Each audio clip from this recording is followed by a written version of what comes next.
They say the world looks brighter from behind a smile, and according to the American Association of Cosmetic Dentists, an estimated 10 million Americans will spend $1.7 billion making their smiles brighter by bleaching or whitening their teeth this year. Dr. Doyle Williams of the DentaQuest Foundation is here with what you need to know before you bleach or whiten. Good morning to you, Dr. Williams. Good to see you. Good morning. Great to be here. Why are we all so obsessed? I mean, I think there was an expression for a while, like the bleacherexics, the people who are whitening their teeth too much. Natalie, that's a great question. I think it all started with the extreme makeover in reality TV. But everybody saw that you could have white teeth in a matter of what looked like minutes or hours, and we just became obsessed with it. And there are so many over-the-counter products now that you can buy and use at home. Are they just as effective as what you can get when you go to your dentist's office? They're getting just as good. They're just not as quick. Right. So, for example, if you go into the dental office, you might be able to have white teeth in 1 hour. But the take-home products might take a little bit longer, but some of them are working as quick as a long weekend, 3 or 4 days, up to 3 or 4 weeks. Right, and a lot of these, as we see here, some of these products, I mean, these whitening, even mouthwashes and gums, all of these things can kind of help you extend the life of whether you whiten or bleach your teeth? Exactly. Some of these products that just say whitening on them are just help to maintain the whiteness after you've bleached your teeth. What is the difference, by the way, between bleaching or whitening your teeth? Is there a difference? There certainly is. The FDA describes whitening as just taking off the stain from the outside of a tooth, so restoring it to its natural color. And that can be done with just brushing your teeth or going to the dentist and having them cleaned.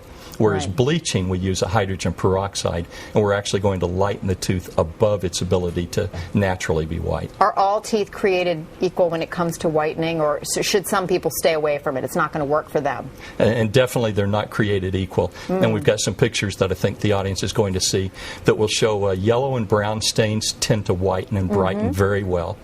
Gray stains are a little bit harder to cover up because they've got some dark pigments in them. It may take power bleaching to do that.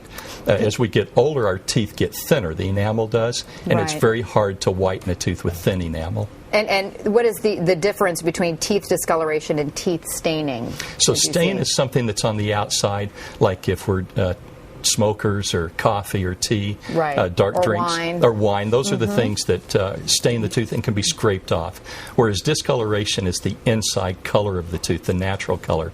And that could be from things we ate, minerals in our water, or foods. Right. And let's talk about some of the bleaching and whitening products that we have here. And as we mentioned, some of these traditional toothpaste whitening products, how do they hold up when it comes to actually whitening your teeth? That's a great question. So the toothpaste with whitening, they have a minimal benefit, but they can whiten maybe 1 or 2 shades, what will appear to be 1 or 2 shades, just by removing all the stain from the outside of a tooth. And I imagine just by maintenance and obviously brushing your teeth all the time, if you have had any bleaching or whitening, that's also going to help you maintain that look. That is a terrific way to maintain the whitening. Right. Okay. And then what about the non-traditional whitening products? As we mentioned, the mouthwash, the gums, floss. Do they really help too, or is that just... Yeah, so once again, in the maintenance phase, these products right here are going to help to maintain mainly the gums. People ask me, what in the world could gum really do? It stimulates saliva flow, and saliva is the natural cleanser of the mouth.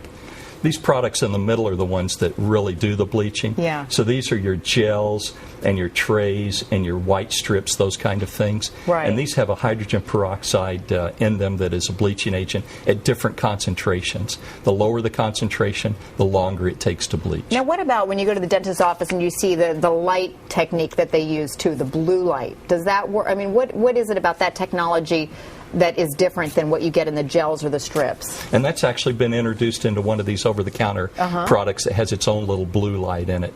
Which one, really? This one here. The ones without light seem to do as well as the ones with the light. There's not a noticeable difference, but people like to think that the light and the heat that's generated from it will activate the bleach more or make it soak in. We should mention really quick the side effects, because as I've done this once before, and the next day could hardly eat a thing, and it hurt even just having the wind hit my teeth. Right? We were talking about that. And when you go to the dentist and you have a very high concentration of bleach on your teeth, sensitivity is the #1 side side effect.